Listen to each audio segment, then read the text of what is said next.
today I'm reading chapter 15 in Matilda.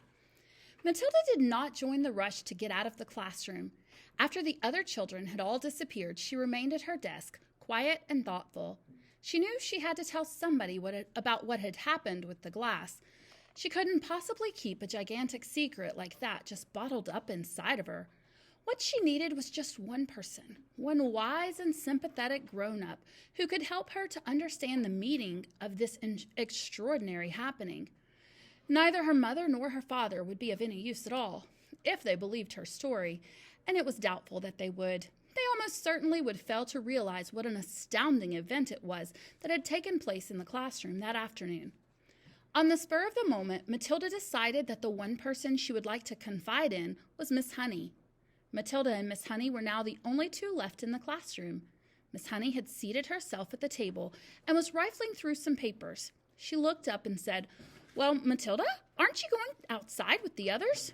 Matilda said, "Please, may I talk to you for a moment?"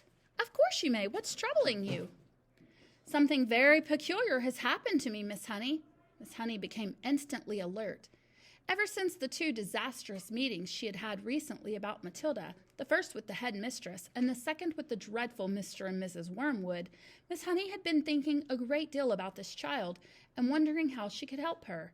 And now, here was Matilda sitting in the classroom with a curiously exalted look on her face and asking if she could have a private talk. Miss Honey had never seen her looking so wide-eyed and peculiar before. "Yes, Matilda," she said. "Tell me what's happened to you that's so peculiar." "Miss Trunchbull isn't going to expel me, is she?" Matilda asked. "Because it wasn't me who put that creature in her jug of water. I promise you it wasn't." "I know it wasn't," Miss Honey said. "Am I going to be expelled?" "I think not," Miss Honey said. "The head mistress simply got a little overexcited, that's all." "Good," Matilda said. "But that isn't what I want to talk to you about." "What do you want to talk to me about, Matilda?" "I want to talk to you about the glass of water with the creature in it," Matilda said. "You saw it spilling all over Miss Trunchbull, didn't you?" "I did, indeed." "Well, Miss Honey, I didn't touch it. I never went near it." "I know you didn't," Miss Honey said. "You heard me telling the head mistress that it couldn't possibly have been you." "Oh, but it was me, Miss Honey," Matilda said. "That's exactly what I want to talk to you about." Miss Honey paused and looked carefully at the child. "I don't think I quite follow you," she said. "I got so angry at being accused of something I hadn't done that I made it happen." "You made what happen, Matilda?" "I made the glass tip over." "I still don't understand what you mean," Miss Honey said gently. "I did it with my eyes," Matilda said. "I was staring at it and wishing it to tip, and then my eyes went all hot and funny, and some sort of power came out of them, and the glass just toppled over." Miss Honey continued to look steadily at Matilda through her steel-rimmed spectacles, and Matilda looked back at her just as steadily. "I'm still not following you," Miss Honey said. "Do you mean you actually willed the glass to tip over?" "Yes," Matilda said, "with my eyes." Miss Honey was silent for a moment. She did not think Matilda was meaning to tell a lie. It was more likely that she was simply allowing her vivid imagination to run away with her. "You mean you were sitting where you are now, and you told the glass to topple over, and it did?" "Something like that, Miss Honey, yes."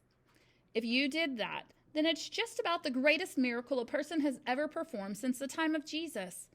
"I did it, Miss Honey." "It is extraordinary," thought Miss Honey, "how often small children have flights of fancy like this." She decided to put an end to it as gently as possible. "Could you do it again?" she asked, not unkindly.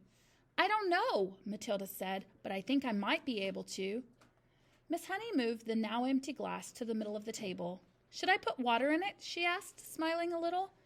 "I don't think it matters," Matilda said. "Very well, then, go ahead and tip it over. It may take some time." "Take all the time you want," Miss Honey said. "I'm in no hurry." Matilda, sitting in the second row, about 10 feet away from Miss Honey, put her elbows on the desk and cupped her face in her hands. And this time she gave the order right at the beginning. "Tip, glass, tip," she ordered. But her lips didn't move and she made no sound. She simply shouted the words inside of her head.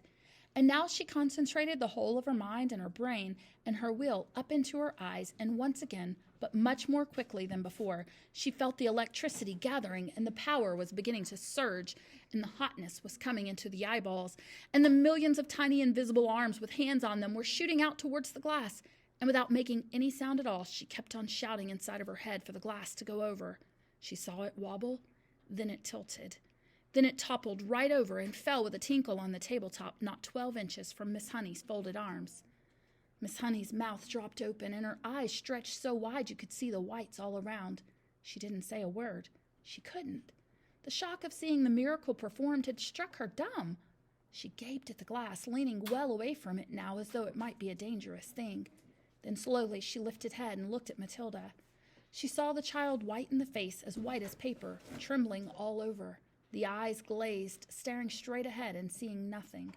The whole face was transfigured, the eyes round and bright, and she was sitting there speechless, quite beautiful in a blaze of silence. Miss Honey waited, trembling a little herself, and watching the child as she slowly stirred herself back into consciousness. And then suddenly, click, went her face into a look of almost seraphic calm. "I'm all right," she said and smiled. "I'm quite all right, Miss Honey, so don't be alarmed." "You seem so far away," Miss Honey whispered, awestruck. "Oh, I was flying past the stars on silver wings," Matilda said. "It was wonderful." Miss Honey was still gazing at the child in absolute wonderment, as though she were the creation, the beginning of the world, the first morning. "It went much quicker this time," Matilda said quietly.